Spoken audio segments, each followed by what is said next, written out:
Hello, everybody in Listener Land. Something is different. Something's different. What's different? Can you hear the difference in our voices? I can hear the silence. Yeah, we've got earphones on. Yes. We've got very professional microphones in front of us, and we're sitting in a studio near the Bastille. Mm-hmm. Isn't it weird to think that just a couple 100 meters away was the Bastille prison? French Revolution. That is weird. It all happened. You're right. Just steps from where we're sitting. Yeah. This, Earful Tower listeners, is our new studio. We're going to be experimenting with using this. I think it'll be fun. Yeah. And as we're between seasons and as we're testing the new studio, we're going to have an episode with me and my wife, Lena Norden-G. That's who you hear on the other side. Hello. And this is a sort of a soft... What do they call it? What do they call like an easy pitch where you can hit a home run? You know, like a softball. Okay. Softball. Yeah, this is one of those soft episodes. Serve. Yeah, soft serve. This is a soft serve episode. Sure. Where we're going to dive a little bit into the French healthcare system. And when I say a little bit, that doesn't sound like a soft serve. No, yeah, that's why I say when I say a little bit. Yeah, okay, you had it's to a gentle soften it dive up. in the shallow end because I just had an experience that as I started telling people about it, they found it really interesting, and I thought people might like to hear it. So. In real short, I went to the doctors for 3 hours. And sounds serious. Yeah. Wasn't. And I'll tell you all about it and what you can expect from a country like France when it comes to healthcare. But before that, my goal in 2024 is to get 1,000 total podcast reviews. And from now until that point, they're the only things I'm reading from the listeners. So if you want me to get over and done with that, leave some reviews. I'm going to read out one right now from Octopus Ride. Oh. 5-star right. review from Octopus Ride. Nice. And they say excellent, but spelled E-G-G, excellent. Because I think that's an in-joke from an old episode. Oh. But they say, so many of my podcasts these days are angry or depressing or political. Hang on, Octopus. So many of my podcasts, they say. Oh. That means it's a choice. You're making the wrong choices. They continue, the Earful Tower is my refuge from that. And then they continue and say that we do an amazing job. They name you. Oh. Oliver and his wife, Lena. Well, thank you. Keep up the good work. I'll keep it short. There was more to it than that. But leave reviews. Put questions in the reviews. I just want to see it hit 1,000. Now, for this episode, we're going to talk about the French... experience I went through at the doctors, and I've summed it up in the 5 things that I learned. Are you ready? Definitely. Here we go.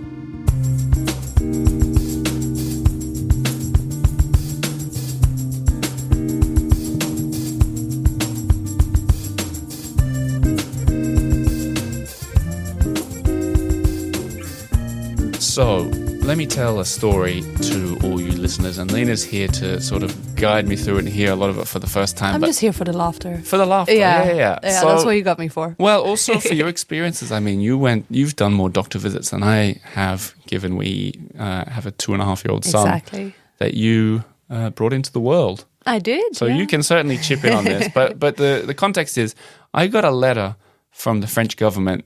It was like they made it sound that I'd won it, sort of. They're like, you lucky one. Yeah, you lucky one. You get to have a full checkup from the doctors. It's something we offer, totally free. Put aside 2.5 hours for that and come into one of our centers. You were excited. Well, excited. I was, but I got it a year ago and I didn't act on it. Well, you were still kind of excited. I had it in the back of my mind. I'm going to let them check everything. Yeah, so that's what I was thinking. I expected it to be that they'd start at the top of your head and they'd go, let's start with your ears, and look in your ears and go, yeah, they need a clean. Let's clean that. How's your nostrils? Right. I thought it would be like that. Okay. Open your mouth. Yeah. You're thinking about orifices, orify. Maybe. I see. I just thought everything. Yes. Are your wrists okay? Okay, we can put an X-ray on that. The whole body. That's Need what I was a manicure? thinking. Wasn't really like that at all. No. But it was kind of interesting. And I know that every country has different healthcare. And this is what I went through and the 5 or 6 things that I learned. Firstly, they listen at reception. I thought this was kind of nosy. Funny. So, yeah. So for this whole episode, I think you need to know that my French is very good. Yeah. But it's not perfect. Yeah. So there's a lot of language blunders that are going to happen because I don't go to the doctor. I never go to the doctor. It's new words as well. Like there's no, what do you call it? Terminology. Yeah. So they're listening at reception. The reception bit I found really easy because we do so much admin in our daily lives. So I was chatting with them. She was trying to sell me insurance. I think that was what I Like think. side gig. I suspect that's what the whole thing was about. That they wanted to get people on She's insurance. like Groundhog Day. What's his name?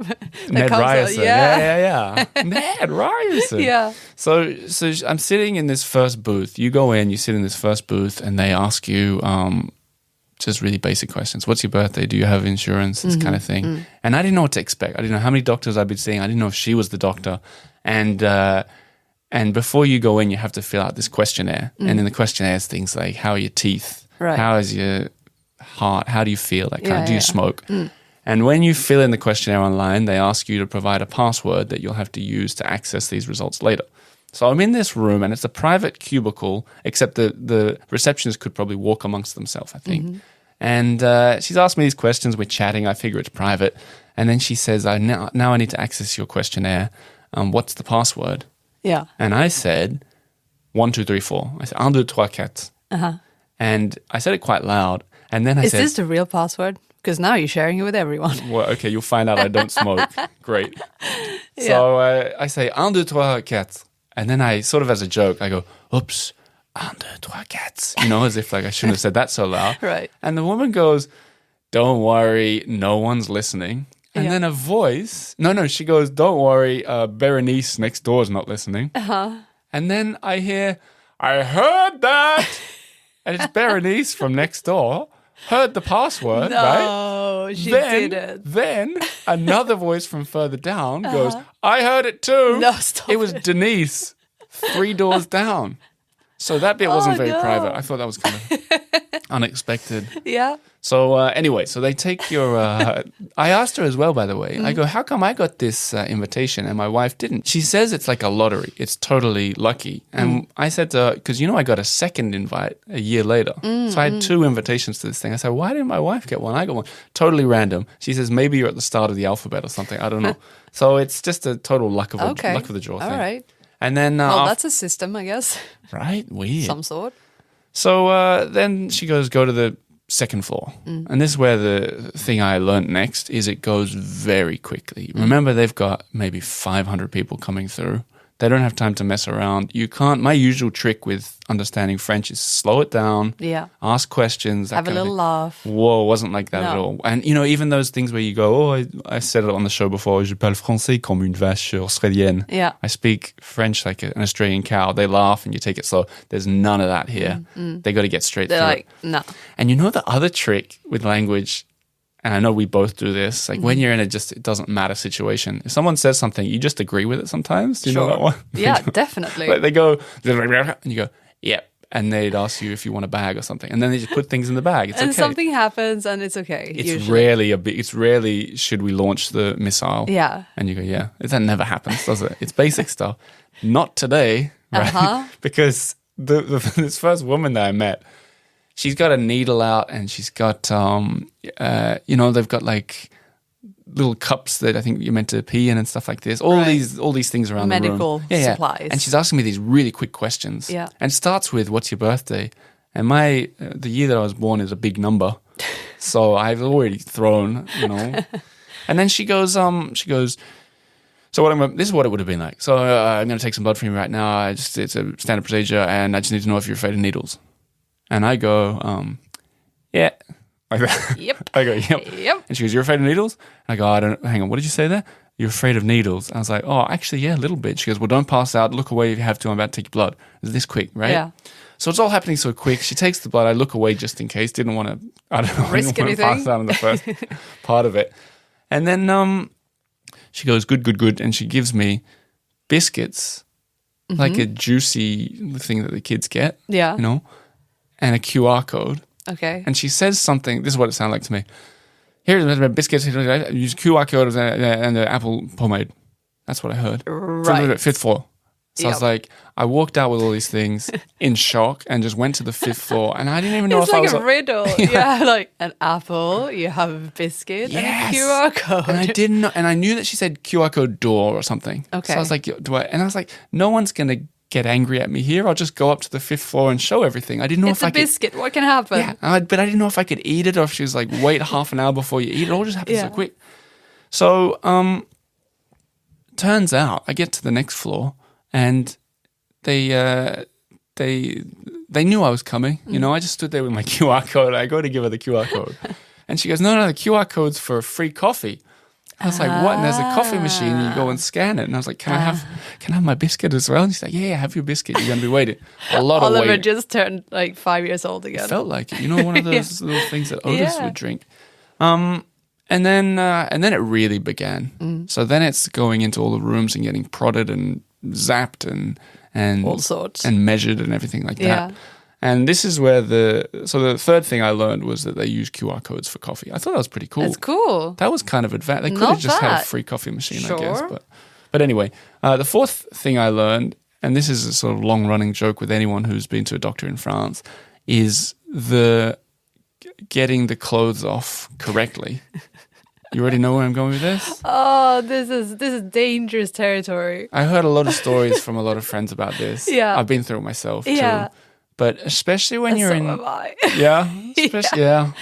Definitely. When you're in these foreign situations, in a foreign language, and you have to do something like take your clothes off, it's easy to get accidentally naked. It's not often you can say that in live. No. I remember a story about when I first moved to Paris and I was a journalist, and the editor of the newspaper told this hysterical story about he had a cold or something. Right. And he was the same. He spoke decent French. And the doctor said, take your clothes off. And the doctor turned around and this guy got totally naked. Right? Like, totally naked. And the doctor turns around and he goes, what are you doing? And he goes, I thought you said get... And he gets super nervous. Oh my God. And he grabs all his clothes and all the coins fall out of his jeans pocket. And so undignified. Yeah, and he gets so embarrassed about that. He starts picking up all these coins while he's totally naked. So I heard versions of that story from... That's so bad. I heard versions of that story from lots... Have you heard versions of that from people? Well, it's not my story, but it's a friend of mine. Yeah. And it's actually a friend of mine. It's not me. What's their name? Let's call them Beatrice. I don't know. Anyway, so Beatrice was going to go and have a routine gynecologist appointment. Right. And so she went there, got up in the chair and everything. And which, I mean, I can only assume foreign language up in the chair, you're most vulnerable. Very uncomfortable right. as it is. Yeah. So, yeah, you don't really need any misunderstanding. Yeah, you don't want to be grilled by the... No. Okay. So the doctor... How good is this Beatrice's French? Well, she thought it was good. Okay. Yeah. Here we go. It is good. Yeah. But, again, it's like very specific language. Yeah. Mm-hmm. So this doctor goes, when was your last... And then insert French word, which is frotty. Frotty. I don't know what this means. Yeah, exactly. When was your last frotty? When was your last frotty? Frotty? Frotty? Okay, no. I guess, yeah. And Beatrice, she was like, oh dear, this can only mean one thing. Like, this can only mean the most private of private, as in, I hate to say the word, but like masturbation. It has to mean that. Right. Because I don't know what else it could possibly mean. She did mean. it by process of elimination. Yeah, she went through everything. She was like, no, what could it be? When was your last frotty? Yeah, so she was like, how do I answer this? I don't know how to answer this. And she was like, I don't know. I don't know. What? Yeah. What do you mean? Yeah. No. And it turned out that what it actually means is the pap smear. So she was like panicking, trying to think of like a dignified answer and like why and is the this doctor's like, even it's about... okay, you can tell me, Yeah, you can tell exactly. me, this is important. Yeah, it's important, be honest. Wow. Yeah, wow. so there you go. Minefields left and right. Frotty. Wow, now we all know. Mm-hmm. Yeah, you're welcome. That reminds me, we saw Sarah Donnelly's stand-up show. Mm. And I don't want to give away her show at all, but she mentioned when the doctors say on Dr. Lib, where you book a doctor, when they say they speak English, they rarely do. Have you noticed that? Yeah, definitely. That really resonated with me. Yeah, and they often reel off like a bunch of languages and it's like, nah, No, you don't. Yeah. I went to one Yeah. doctor once, and I went in because it was complicated, and I said, "You speak English, right?" And he said, "How long have you been in Paris?" And I was like, "I don't know." At the time, I was like 6 years, and he goes, "Well, we'll speak French then." It's like, and that hang was it. on, Yeah, I this was is like, not yeah, this is not part of the deal, but okay. So, in terms of when I went there to get my clothes off, knowing these stories and knowing I kind of had it before, I triple checked everything. So Better safe than sorry. yeah. So, and it happened a couple Better of times. safe than nude. They say it in different ways as well. Like, and same way it would be in English. Take your clothes off, pop your shirt off, Yeah. take whatever. Like you don't know what they're gonna say. And one time, the lady said, I was sure she said take everything off. Oh my God. I swear she said take everything off. And you're But like, knowing, this is it. knowing the stories, I said, just to verify, just to double check, what do you want me to take off? And she says, just a t-shirt. And I was like, it could have happened. What happened to my old boss? Oh my God. I don't know why that's tricky. I don't know. It's the tone they've got. There's no context. Yeah, but maybe there's a way of saying it as in like, you don't need to take everything off. Maybe. And that's they're what just happened. saying the don't very softly. So the final doctor felt Yeah. like a computer game. The final doctor is the one that does all the big serious boss. stuff. Yeah. She says, she goes, what I heard was take off all, she was so serious, by the way. She goes, take off all your clothes except your underwear. And I thought I understood that. But I hadn't at this point said I don't speak great French or anything. There was none of this pre-chat. You played along. Yeah, I was like, I do that too now, by the way, a Yeah. lot. I do it especially in restaurants. I pretend I'm French. Yeah. And that's not good in the doctors. No. So she's like, take off everything except your underwear. And I just turned to a kid and I pulled the like elastic of my underwear out. And I go, like, keep this. And she looked at me like I was such an idiot. She's like, flaunting your little undies. Yeah. So that was kind of weird. Yeah. So get that off. My tip would be verify everything. Better safe than nude. And then just there's two more things I've noted here that I think could help people as well. Is this lady, the final doctor, was so pedantic with numbers.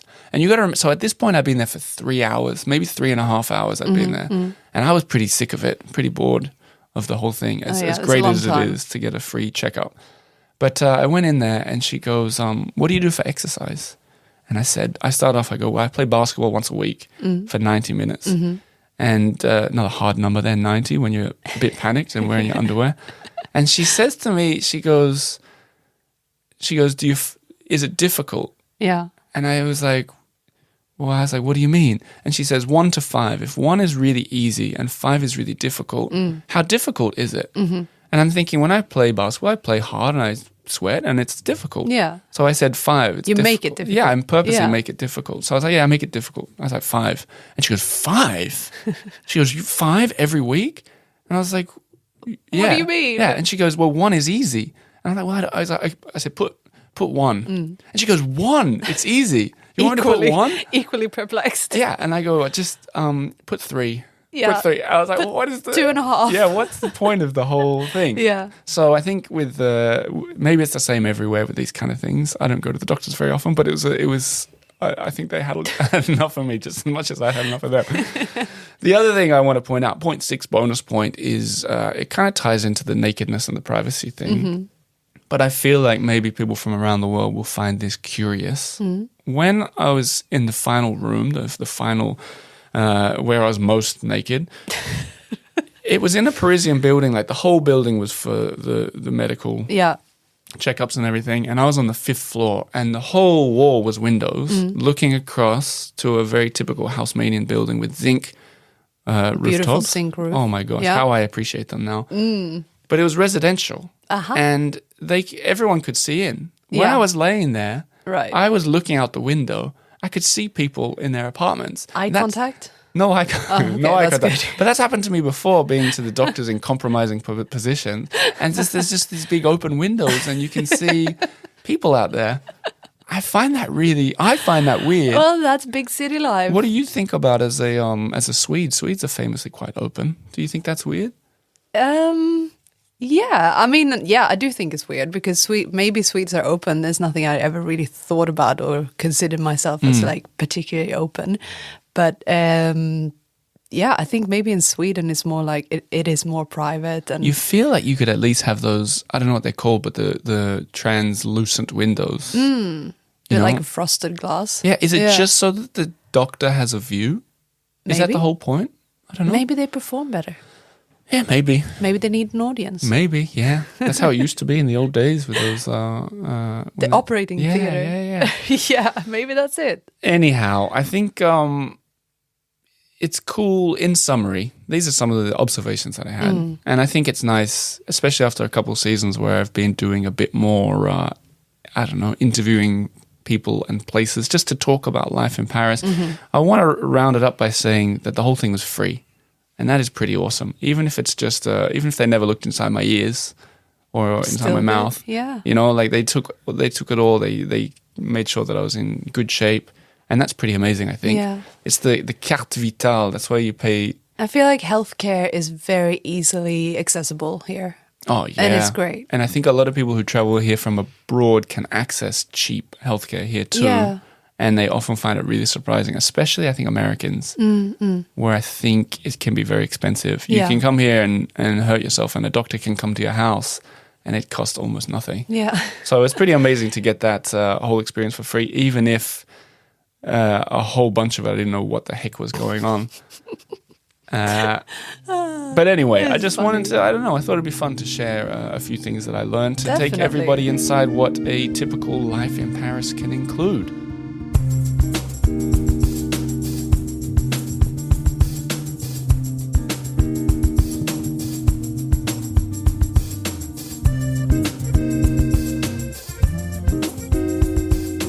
Alright, that winds up our first time in this studio. I really love it. Me too. I see big things. It's cozy. Yeah, I really like it. So I hope you enjoyed. I wonder if you noticed the difference in sound quality. If you enjoyed this episode, what are we going to do? I think on social media, big shout out to the social media channels because Milestone, 25,000 Instagram followers. They're growing. Yeah, the people. Wow. People are growing. We're all growing, I guess. Yeah. Gotta grow. Add a comment on the Instagram or the Facebook post with an emoji. And this emoji will let me know that you've listened. Okay. It's like an inner, like, secret little game. Right. And the emoji has to be a human body part. Oh, I like it. Oh, remember we used to do That this? could just be the face, though. That's okay. Okay. But no, you could melt it into the conversation. Very nice. So you go, I really needed this episode. Yes, and that way I'm yes. going to go through, respond. I'm going to be like, these people get it. These people listen to the end. And that's a little fun way of just keeping us occupied in these dark times. It's like a little secret code. A big thank you to the Patreon supporters of this show, patreon.com/the Earful Tower. No ugly adverts. The only advert was for French healthcare, really. Yeah. You're welcome. If you enjoy, if you find yourself entertained, are you not entertained? You listen this far. $10 a month unlocks essentially all the bonuses. And they've added a new thing. If you don't want to sign up for the year or the month or whatever, you can buy things via Patreon now. So the guide is on sale Nice. for $20. Yeah. PDF Guide to Paris. You can buy it through Patreon. It's a good one. Updated. Give it a try. That'll do for this episode. Thanks very much for listening, and good luck if you ever find yourself in a French doctor's clinic. You will need that luck. Healthy. Keep healthy, everybody, and au revoir. Bye.